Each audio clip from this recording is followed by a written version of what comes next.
Hello friends, ओम श्री गणेशाय नमः। आप सभी का हमारे यूट्यूब चैनल पे हार्दिक स्वागत है।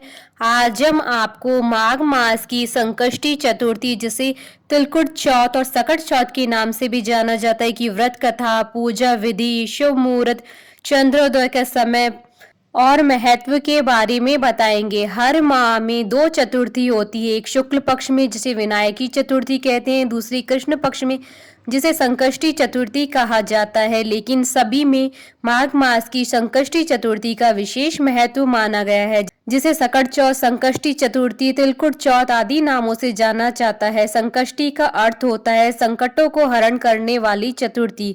इस व्रत में भगवान गणेश जी की पूजा की जाती है। महिलाएं अपनी संतान की मंगल कामना और लंबी उम्र के लिए इस दिन निर्जला व्रत रखती हैं। इस दिन व्रत रखकर भगवान गणपति जी की विधि पूर्वक आराधना की जाती है तथा उन्हें तिल के लड्डुओं का भोग लगाया जाता है। रात में चंद्र दर्शन के बाद इस व्रत को खोला जाता है।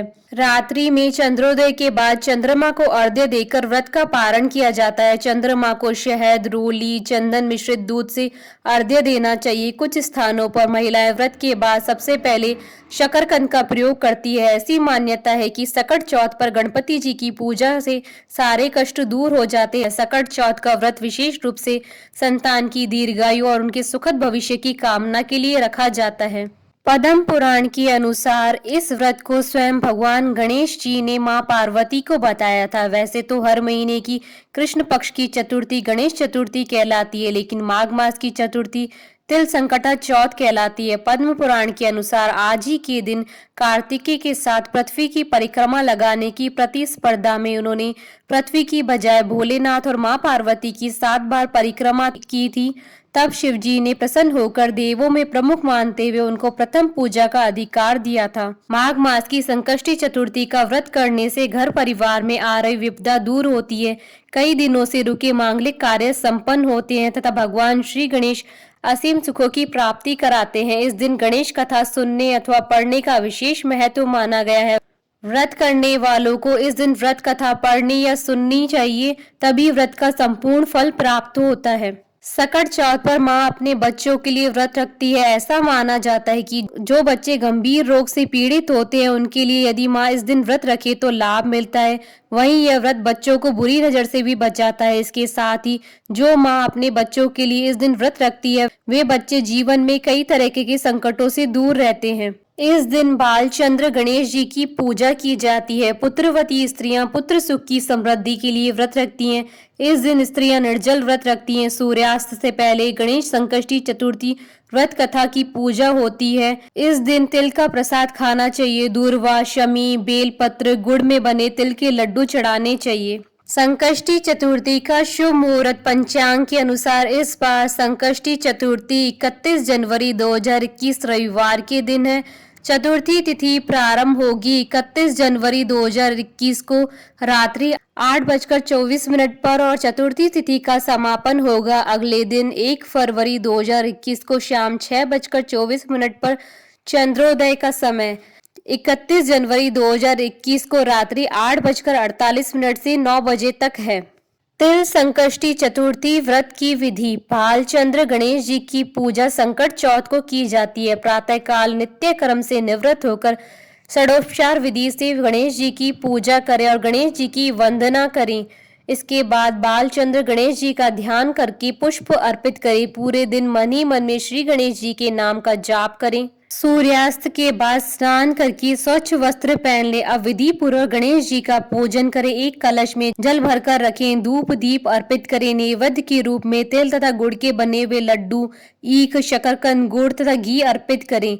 यह नैवेद्य रात्रि भर बांस के बने हुए डलिया टोकरी में ढक यथावत रख दिया जाता है। पुत्रवती स्त्रियां पुत्र सुख की समृद्धि के लिए व्रत रखती है। इस ढके हुए नैवेद्य को पुत्र ही खोलता है तथा भाई बंधुओं में बांटता है। ऐसी मान्यता है कि इससे भाई बंधुओं में आपसी प्रेम भावना की वृद्धि होती है। अलग अलग राज्यों में अलग अलग प्रकार के तिल और गुड़ के लड्डू बनाए जाते हैं। तिल के लड्डू बनाने के हेतु तिल को भूनकर गुड़ की चाशनी में मिलाया जाता है। फिर तिलकुट का पहाड़ बनाया जाता है। तत्पश्चात गणेश पूजा करके तिलकुट के पहाड़ को तोड़ा जाता है। गणेश पूजन के बाद चंद्रमा को कलश से अर्घ्य अर्पित करें, धूप दीप दिखाएं, चंद्रदेव से अपने घर परिवार की सुख और शांति के लिए प्रार्थना करें।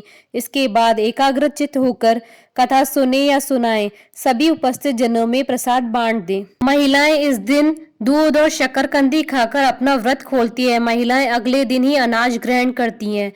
पूजन के समय गणेश मंत्र का जप करें। गणेश मंत्र का जप करते हुए 21 दूर्वा गणेश जी को अर्पित करनी चाहिए। साथ ही भगवान गणेश जी को बूंदी के लड्डुओं का भोग लगाना चाहिए। संकष्टी चतुर्थी के दिन गणपति जी की पूजा करने से घर में नकारात्मक प्रभाव दूर होते हैं और शांति बनी रहती है।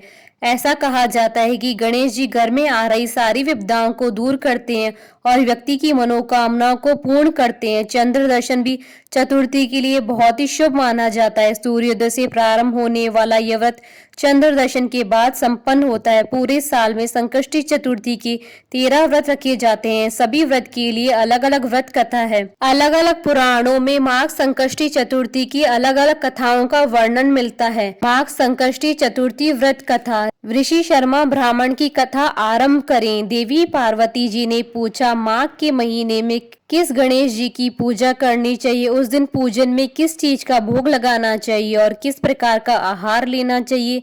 इसे विस्तार पूर्वक बतलाने का अनुग्रह करें। श्री गणेश जी ने उत्तर दिया, हे माता, माघ मास में भालचंद्र नाम की गणेश जी की पूजा करनी चाहिए। हे माते, इस दिन तिल के 10 लड्डू बनाएं, 5 लड्डू देवताओं को अर्पित करें और बाकी बचे 5 लड्डू ब्राह्मण को दान करें। साथ ही ब्राह्मण की श्रद्धा पूर्वक पूजा करें, उन्हें दक्षिणा दें। इसके बाद स्वयं भी तिल के 10 लड्डुओं का भोजन करें।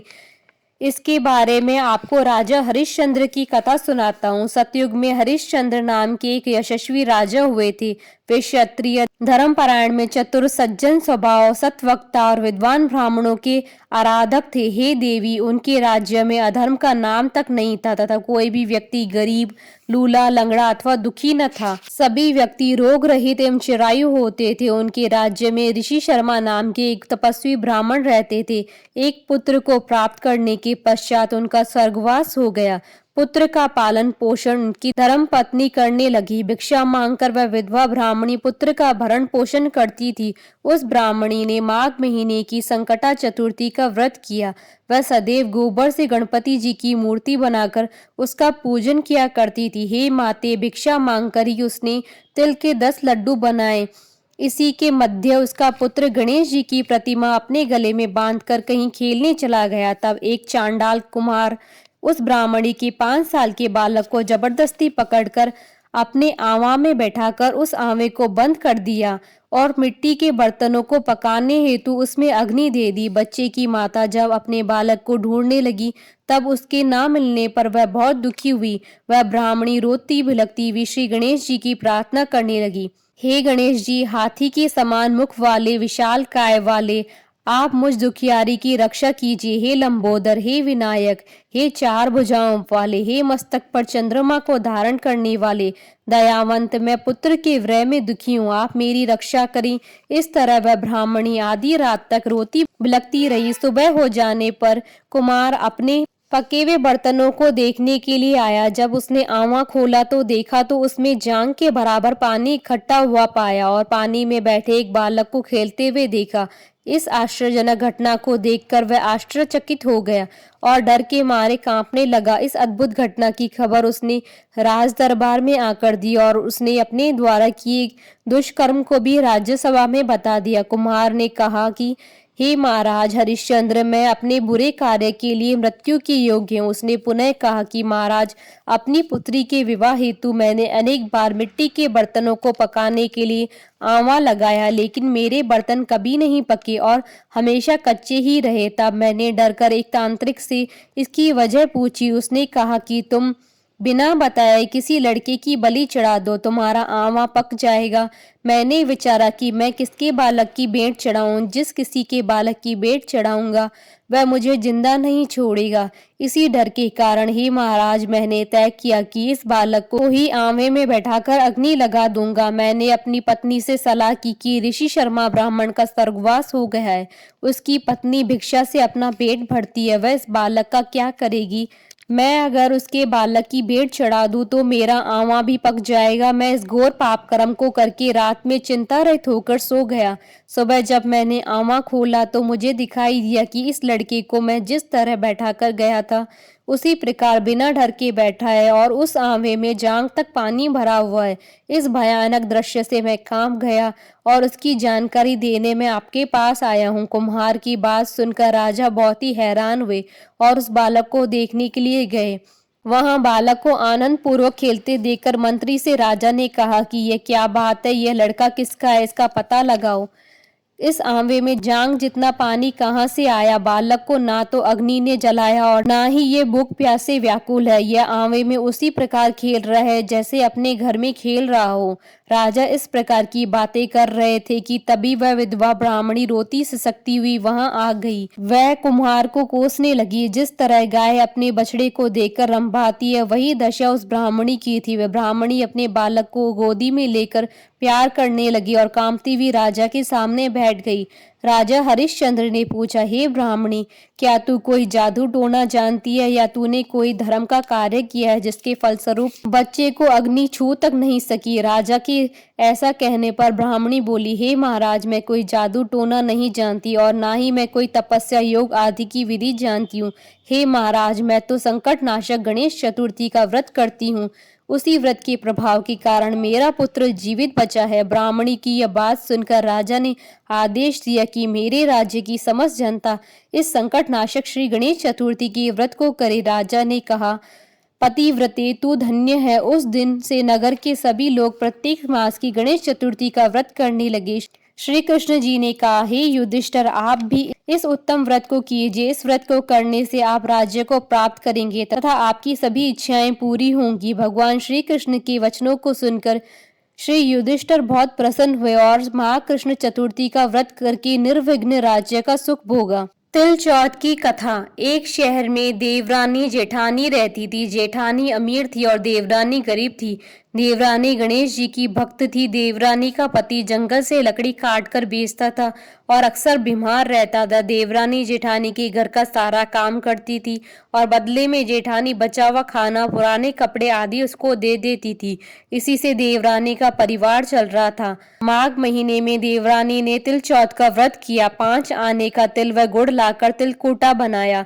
पूजा करके तिल चौथ की कथा सुनी और तिलकुटा छींके में रख दिया और सोचा कि चांद उगने पर पहले तिलकुटा और उसके बाद कुछ खाएगी। कथा सुनकर जेठानी की आंख चली गई। खाना बनाकर जेठानी के बच्चों से खाना खाने को कहा तो बच्चे बोले, माँ ने व्रत किया और माँ भूखी है, जब माँ खाना खाएगी हम भी तभी खाएंगे। जेठ जी बोले, मैं अकेला नहीं खाऊंगा, जब चांद निकलेगा तब सब खाएंगे, तभी मैं भी खाऊंगा। जेठानी ने उसे कहा कि आज तो किसी ने भी अभी तक खाना नहीं खाया तो मैं कैसे दे दूं? तुम सुबह सवेरे ही बचा हुआ खाना ले जाना। देवरानी के घर पर पति बच्चे सब आस लगाए बैठे थे कि आज तो त्योहार है, इसलिए कुछ पकवान आदि खाने को मिलेगा।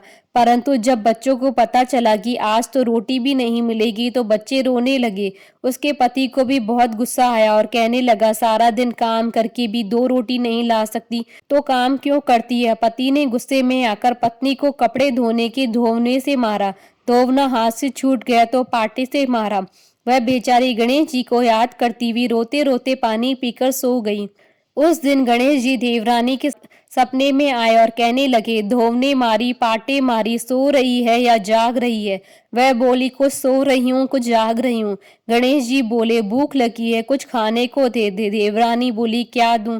मेरे घर में तो अन्न का दाना भी नहीं है। जेठानी बचा कुचा खाना देती है, आज तो वह भी नहीं मिला। पूजा का बचा हुआ तिलकुटा छींके में पड़ा है, वही खा लो। तिलकोटा खाने के बाद गणेश जी बोले, धोवने मारी, पाटे मारी, निपटाई लगी है, कहाँ निपटे? वह बोली, यह पड़ा घर, जहाँ इच्छा हो वहां निपट लो। फिर गणेश जी बच्चे की तरह बोले, अब कहाँ पहुंचूं? नींद में मग्न। अब देवरानी को बहुत गुस्सा आया कि कब से तंग किए जा रहे हैं, सो बोली, मेरे सर पर पहुंचो। और कहाँ पहुंचोगी? सुबह जब देवरानी उठी तो यह देखकर हैरान रह गई कि पूरा घर हीरे मोती से जगमगा रहा है। सिर पर जहाँ विनायक जी पोंछनी कर गए थे वहाँ हीरे के टीके व बिंदी जगमगा रहे थे। उस दिन देवरानी जेठानी के यहाँ काम करने नहीं गई। बड़ी देर तक राह देखने के बाद जेठानी ने बच्चों को देवरानी को बुलाने भेजा। जेठानी ने सोचा कल खाना नहीं दिया है, इसलिए शायद देवरानी बुरा मान गई। बच्चे बुलाने गए और बोले चाची चलो, माँ ने बुलाया, सारा काम पड़ा है। देवरानी ने जवाब दिया अब उसकी जरूरत नहीं है, घर में सब भरपूर है गणेश जी की आशीष से। बच्चों ने घर जाकर माँ को बताया कि चाची का तो पूरा घर हीरे मोतियों से जगमगा रहा है। जेठानी दौड़ती हुई देवरानी के पास आई और पूछा कि यह सब कैसे हुआ। देवरानी ने उसके साथ जो हुआ सब कह डाला। घर लौटकर जेठानी ने अपने पति से कहा कि आप मुझे धोने और पाटे से मारो। उसका पति बोला कि भली मानस, मैंने कभी तुम पर हाथ नहीं उठाया, मैं तुम्हें धोने और पाटे से कैसे मार सकता हूँ। वह नहीं मानी और मजबूरन पति को उसे मारना पड़ा। उसने ढेर सारा घी डालकर चूरमा बनाया और छींके में रखकर और सो गई। रात को चौथ विनायक जी सपने में आए और कहने लगे भूख लगी है, क्या खाऊं। जेठानी ने कहा हे गणेश जी महाराज, मेरी देवरानी के यहाँ तो आपने सूखा तिलकुट्टा खाया था, मैंने तो झड़ते घी का चूरमा बनाकर आपके लिए छींके में रखा है, फल और मेवे भी रखे हैं, जो चाहे खा लीजिए। बाल स्वरूप गणेश जी बोले अब निपटे कहाँ। जेठानी बोली उसके यहाँ तो टूटी फूटी झोंपड़ी थी, मेरे यहाँ तो कंचन के महल है, जहाँ चाहे निपटू। फिर गणेश जी ने पूछा अब पहुंचू का। जेठानी बोली मेरी ललाट पर बड़ी सी बिंदी लगाकर पहुंच लूं। धन की भूखी जेठानी सुबह बहुत जल्दी उठ गई। सोचा घर हीरे जवाहरात से भर चुका होगा, पर देखा तो पूरे घर में गंदगी फैली हुई थी, तेज बदबू आ रही थी। उसके सिर पर भी बहुत सी गंदगी लगी हुई थी। उसने कहा हे गणेश जी महाराज, ये आपने क्या किया, मुझसे रूठे और देवरानी पर टूटे। जेठानी ने घर की सफाई करने की बहुत कोशिश करी, परंतु गंदगी और ज्यादा फैलती गई। जेठानी के पति को मालूम चला तो वह बहुत गुस्सा हुआ और बोला तेरे पास इतना सब कुछ था, फिर भी तेरा मन नहीं भरा। परेशान होकर चौथ के गणेश जी से मदद की विनती करने लगी। गणेश जी ने कहा देवरानी से जलन के कारण तूने जो किया था यह उसी का फल है। अब तू अपने धन में से आधा उसे देगी, तभी यह साफ होगा। उसने आधा धन बांट दिया, किंतु मोहरों की एक हांडी चूल्हे के नीचे गाड़ रखी थी। उसने सोचा किसी को पता नहीं चलेगा, उसने उस धन को नहीं बांटा। उसने कहा हे गणेश जी, आप तो अपना यह बिखराव समेटो। वे बोले पहले चूल्हे के नीचे गाड़ी हुई मोहरों की हांडी सहित ताक में रखी 2 सुई के भी 2 हिस्से कर। इस प्रकार गजानन ने बाल स्वरूप में आकर सुई जैसी छोटी चीज का भी बंटवारा किया और अपनी माया समेटी। हे गणेश जी महाराज, जैसे आपने देवरानी पर कृपा की वैसी सब पर कृपा करना। कहानी कहने वाले, सुनने वाले व हुंकारा बढ़ने वाले सब पर कृपा करना, किंतु जेठानी को जैसी सजा दी वैसी किसी को मत देना। बोलो गणेश जी महाराज की जय, चौथ माता की जय। आशा करती हूँ कि आपको माघ संकष्टी चतुर्थी व्रत कथा पूजा विधि शुभ मुहूर्त का ये वीडियो पसंद आया होगा, तो आप इस वीडियो को अधिक से अधिक लाइक और शेयर कीजिएगा ताकि सभी भक्तों को इस वीडियो का लाभ प्राप्त हो सके। आप हमारे चैनल को सब्सक्राइब जरूर कीजिएगा अगर अब तक नहीं किया है तो, ताकि आप और हम कनेक्टेड रहें। साथ ही प्रेस करना ना भूलिएगा बेल आइकन को, जिससे नए वीडियो से रिलेटेड नोटिफिकेशन आपको तुरंत प्राप्त हो सके। ओम श्री गणेशाय नमः।